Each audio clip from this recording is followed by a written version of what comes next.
Okay, so today I'll talk a little bit about D3 and specifically how to make D3 work server-side using FastBoot.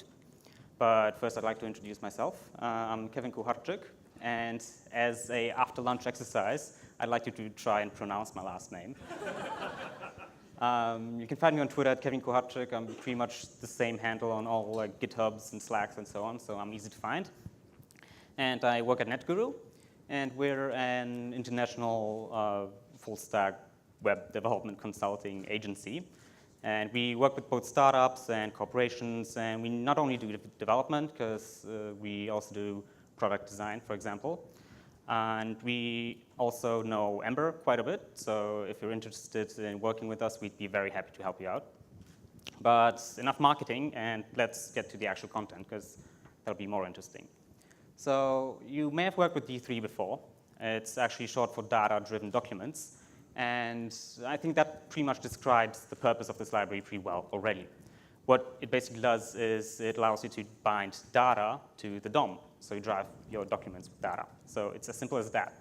But some people may see it as a widget library for charts, which it really is not. It's not something like highcharts, because it doesn't allow you to call a, for example, line chart function and have a chart ready. It's a little bit more complicated than that. And it's also not really a framework, per se. It's like a big collection of modules. And some people might say that it's like a jQuery on steroids, as in it allows you to select elements and modify their attributes. But D3 goes a little bit beyond jQuery, as it allows you to set these attributes as functions of your data. So that's what makes it kind of special. And it provides us developers with like a really large set of tools to work with. And a while ago, version 4 of D3 has been introduced, and this introduces a modular approach to D3. Because before that, it used to be like one big library, but now we can mix and match whatever modules we need. So, for example, if we just want to select stuff, we can use the selections module, and if we just want to work with arrays, we can simply use the array module. So these modules are what allows us to be so productive, because we can just pull in all the modules that we require without being worried about these other tools. And all these tools are designed for specific jobs. So they really do one thing very well. And these tools, they also share a common language, so they can be used with each other. And this makes D3 incredibly flexible. And it also allows it to be used in other frameworks very easily. So I think that D3 and Ember can work really well together. And I think it's a fantastic combination, because when we combine those two, like this framework and this library, we can create standalone chart components, which we can easily use throughout our Ember apps. So specifically, we could use Ember's component hooks to manage the changing state of our data.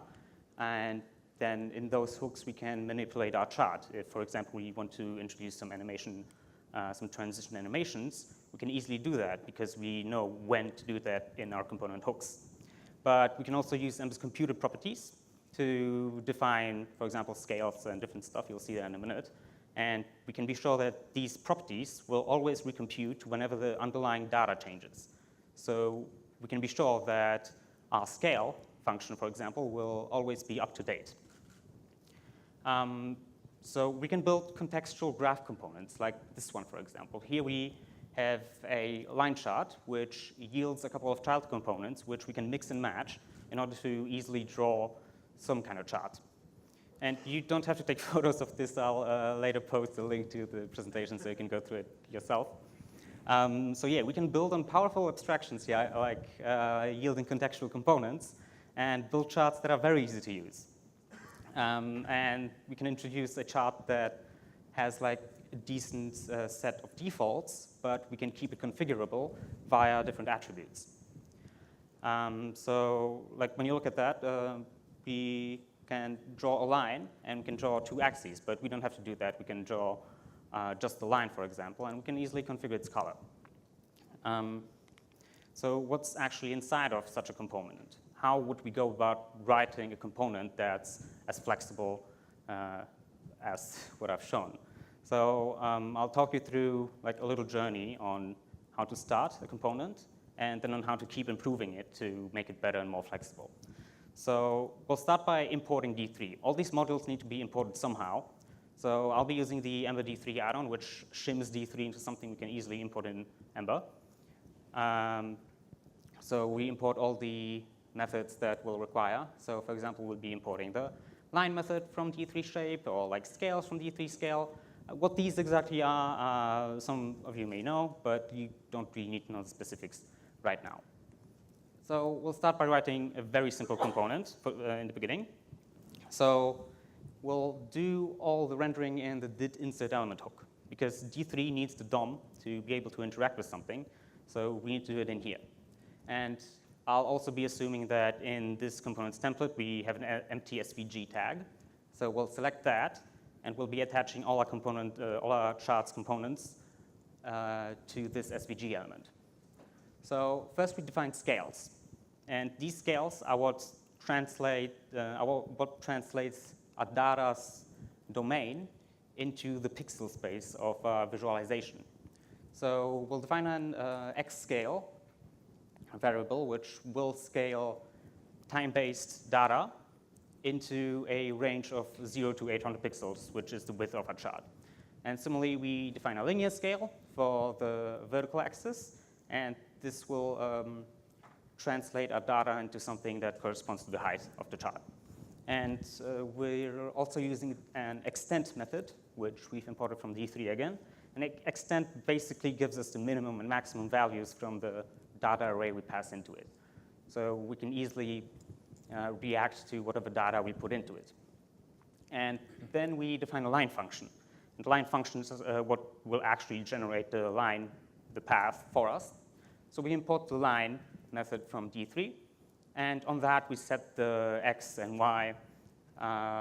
We call the X and Y methods to tell the line method how to scale our data.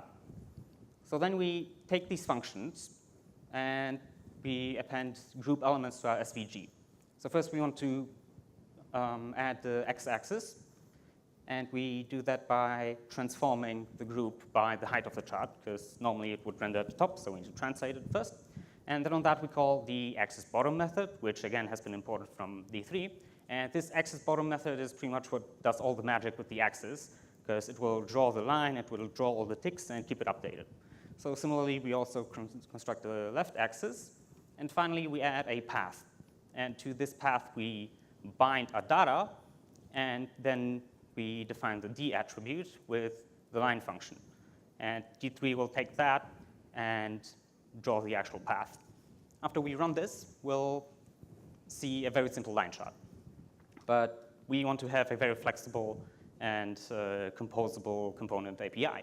So we need to start doing some cleanup. So we'll start by isolating some of our properties into computer properties. So for example, the scales will be moved into their own properties. So right now they're listening to, obviously, the data we pass into it. And we've also introduced width and height properties so that our scales can react to changes in the components, in the chart's dimensions. And then we simply return the scales we've seen before. So this is the first step in making our chart components more flexible.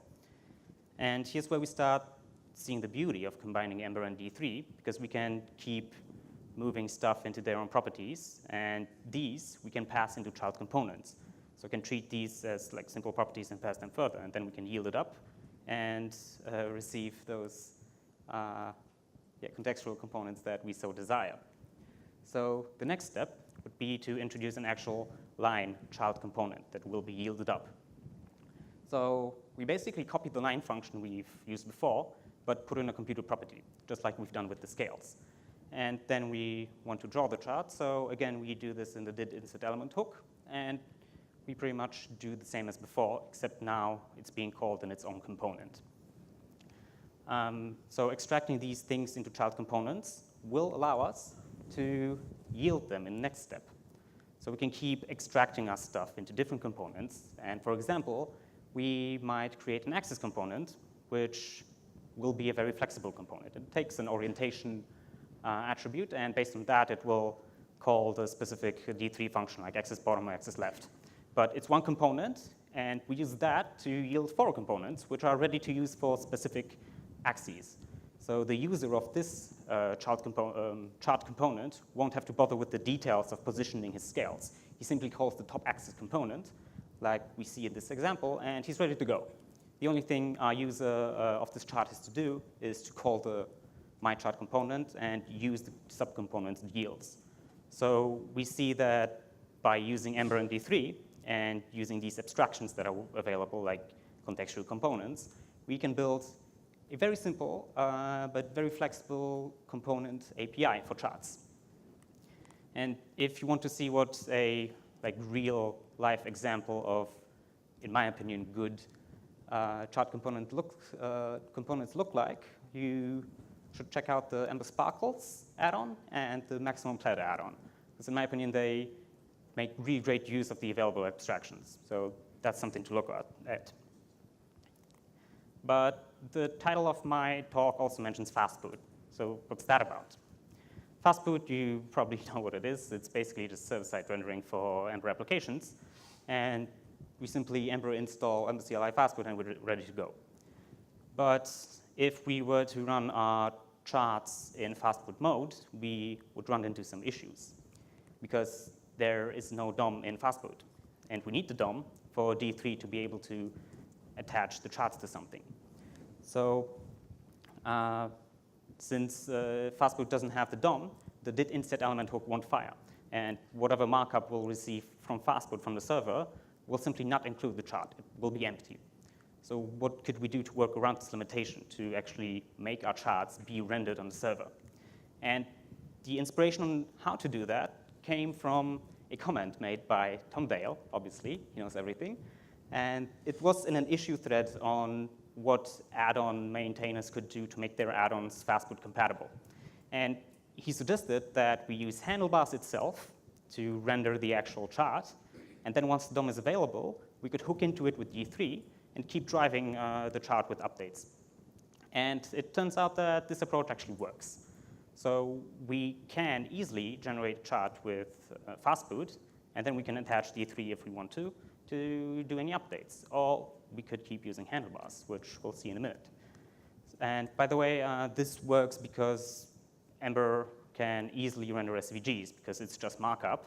But if you want to learn a little bit more about SVGs, there was a great talk at EmberConf this year by Jan Weber about SVGs, so I really recommend that before you dive into more SVGs, because it goes into a little bit more detail on how to handle some attributes and edge cases. But let's see some code. Like, what do we need to change in the components we've written before to make them FastBootable? So we'll start by creating a container component for a FastBoot chart. And this isn't any different from what we've done before. This is another container component. This is basically copied from before. It's got the scale, computer properties. Nothing has changed. So far, so good. We don't need to change anything in our components. And we can keep writing the subcomponents. So this is the template of the container component. It's a little bit different from what we had before, but there's no real magic in here yet. What I've only done is add some sugar, because we want to be a little bit closer to what D3 recommends when it comes to chart sizes. So we're using something that's called the D3 margin convention. So we calculate inner heights and so on, but that's not really important. What's important here is that, again, we yield components. And what do these components look like? Because that's where the actual FastBoot magic happens. So this is the line subcomponent. It's a little bit more involved. But what's happening here, we have the line function computer property. It's the same as before. So we simply have to copy it. Or if we want to reuse it between D3-based charts and FastBootable charts, it could be a mix-in or some extendable base chart. So it's still quite easy. But there's one difference from the line chart component before. We are not using the did insert element hook at all. Instead, we define a computer property which depends on the data and on the line function itself. So whenever those change, it will recompute, obviously. But what it returns is interesting, because we simply apply the line function, or apply the data to the line function, and what we receive is a string. And we can put this string directly into a path tag, and what we'll receive will be a line. Simple as that. So we don't need to actually use D3 to append elements to the DOM. We can simply compute the string ourselves and put in a template. So that's it. So this would render a line, actually, on the server. But there's more, because we also want to render axes. And this is a little bit more complex, because it turns out that D3, when it comes to axes, it really likes to manipulate the DOM itself. So it doesn't provide as nice utility functions as it does with the lines, for example. So I've dived into the source code a little bit and pretty much copied this string and simplified it. But if you look at the source code in D3, it's a little bit more complicated because it's also more flexible. But let's look at this. We want to draw an axis. In this example, it's a y-axis, it's a vertical axis. So first, we want to have a line for it, obviously. And for that, we'll use a path again, because we don't want to simply have a line. We want to have a line with little ticks on both ends. So it'll be like this. So we need to construct a path for that. And this path will depend on the scale. We receive a scale from the container component, and we'll use that to construct this string. And if you look at the string, we see like these -6 values, and that's actually the tick size. So in the real world, if we would like to make it a little bit more flexible, we would have to add some more logic and some more properties to handle that. But for now, we're just hard coding this. So this will simply draw a line with little ticks on both ends. And then we obviously want to render the ticks themselves. The ticks are these little lines you see at the axis and the values. So we do that by taking the scale we get passed in from the container, and we call the ticks method on it. D3 gives us this ticks method, which returns an array of tick values, which we can then apply the scale function to. And the scale gives us a pixel position on where to put this tick. So we simply map this ticks array into something that we'll soon use in the template. We also want the actual tick value to display the value at the tick. And here's how we would use that in the template. So we first draw the path, which, again, is just the simple domain line. And then we iterate through all the ticks. And for each tick, we first use a group element, which will contain this tick, and we transform it. We translate it to its position on the axis. Well, like this in this example, it's a vertical one. So we position it first. Then we draw a small tick line, -6, as you see again. So it will be the same size as the domain end ticks. But again, in the real world, we'd like to make this a little bit more configurable. So we would be adding some properties to configure that. Similarly, with the stroke and fill colors, we would like to introduce some more variables, but that introduces logic that just wouldn't be necessary here. So we also add a text tag, because we actually want to display the value of the tick. And here we have some stuff that's basically just copied from D3. That's how D3 constructs its axes. So it's simple. We use all that, and we receive a simple line chart. This one is a little bit nicer. It's got some colors, but that doesn't matter. And I've added like dollar marks to make it more serious. But what you actually see here has been rendered on the server. I've added a little screenshot there. It's with disabled JavaScript. So what you see here is markup generated by FastBoot itself, and it's rendered in the browser just like that. So we don't have to have JavaScript, and it also renders really fast. Yes. So I've only, thank you. So I've only shown you this simple line chart, but we can imagine that writing other types of charts might be similar. So let's quickly go through a pie chart. It's lovely, isn't it? Yeah, it's, again, a little bit more complicated because we have to do some translating of these slices and so on. So first and this will also be yielded from a container SVG component, so we're dealing with another group here. But we need to translate the group because we want to have the middle of the pie chart in the middle of the SVG. So we have to translate it into the middle, right there. We also have to calculate a radius, and it will be calculated obviously based on the width and height of the chart so that it fits. And then based on this radius, we generate an arc generator. And that's something that comes from D3. Arc is a method that, when called like this, it will return a function that can take some context and return path strings for all the slices that we've defined. But we also have to construct the context that will be understood by this arc. And this context will be generated by pi. Pi is another method generated, imported from D3. So you have this arc generator as a computer property, and then we generate the actual slices of the pie chart. So we take the data that comes in, and we take this arc generator. And because we don't want all pie slices to have the same color, because that wouldn't make any sense, we also generate some color scale.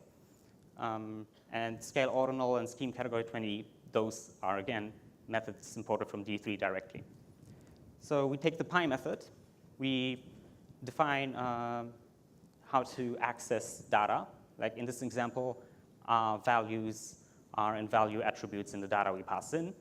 And then we call it with the actual data. And what this does, when we call the pie method with the data, it will return an array of context objects that are understood by the arc generator. So we can apply the arc generator to this context, and this will give us a path string. So the template will be very simple. We simply iterate through all the slices we generated, and we use the generated path string to display these slices. So it's simple. And if we wanted to construct a bar chart, for example, it would be as simple as iterating through an array of rectangles. But we don't only want to first render the chart. Sometimes we'll have to update the chart based on some new data from the server. So what can we do?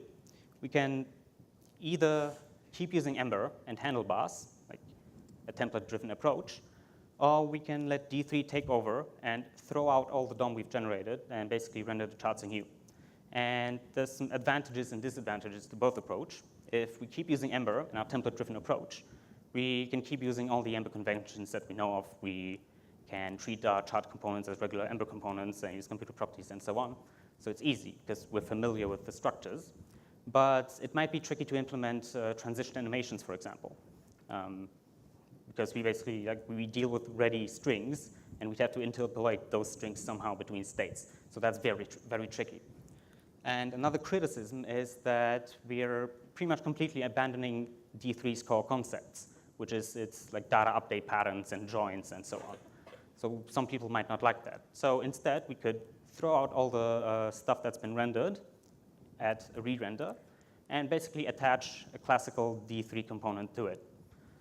There's also kind of an in-between, where we can keep rendering the chart with the template-based approach, but any additional interactivity, like a mouse over widget, for example, we could attach with D3. And this is what that might look like. The chart in background has been rendered with handlebars. The axes and lines are all template-driven. But the mouse over you see here has been added in the did_insert_element hook. And this is using D3 mouse methods and just simple D3 stuff. So since we're attaching that in the did_insert_element hook, it's completely transparent to FastBoot, so it won't interfere with anything. So the chart in the background, it'll still render in FastBoot mode. And then once the app gets built, we attach this widget. So you can pretty much do both and mix and match. It kind of depends on the requirements and maybe our preferences on which route of re-rendering we choose. But why did we go through all this trouble? Why are we isolating all this complex code into some components? We're just adding complexity to our stuff. We could just keep using Ember. Who cares about rendering charts in the server? And well, the answer is progressive enhancement, maybe, because it sounds nice, but it's also UX. Because we want our applications to be performant, but more importantly, we want them to feel important to performant to the end user. So we don't want the user to wait for ages until an application loads. We want the user to think that the application is really fast, even though it isn't, because sometimes the FastBoot stuff might render immediately, but we can still wait 30 seconds for the actual app to load. But the user will think it's pretty performant because he gets the result immediately. So let's try and experience what I've described, waiting. So let's imagine that we've invested some amount of money in Bitcoin, for example, and we're very anxious to see what's happening with our money. Because I don't know, maybe we're not so sure that Bitcoin was the right investment.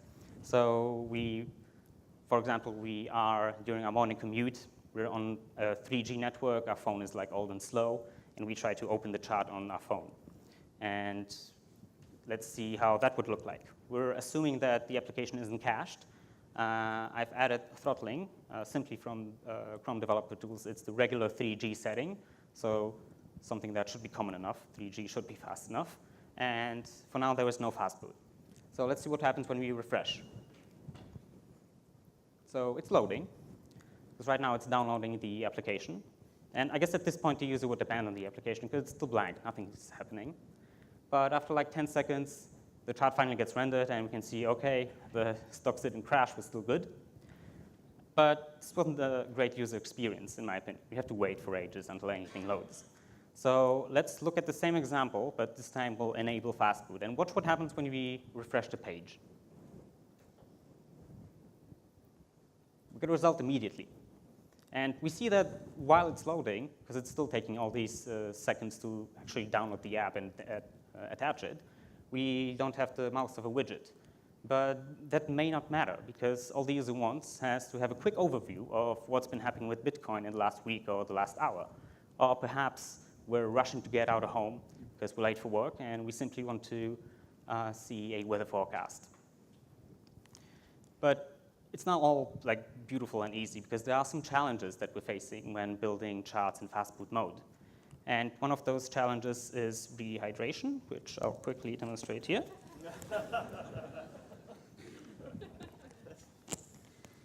Yeah, so currently in a FastBoot-based app, the initial DOM that gets rendered on the server gets like completely thrown out once Ember actually renders in the client.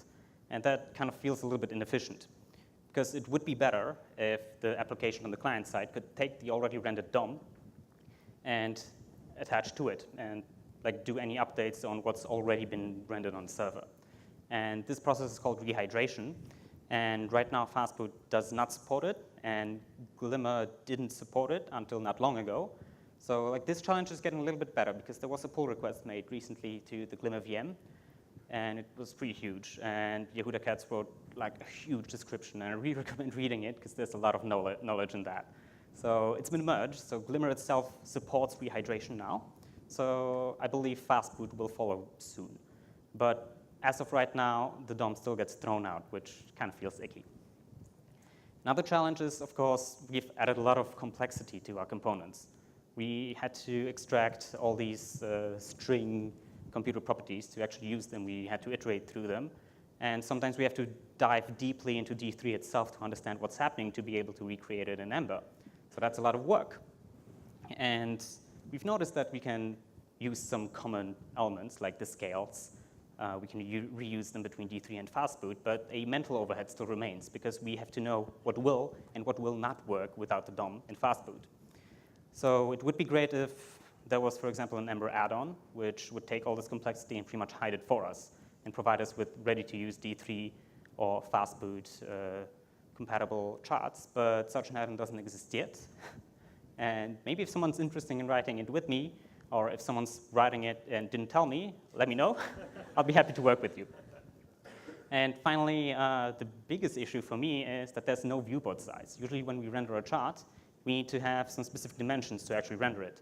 And since we're rendering this on the server, we don't have access to that. There's no viewport on the server.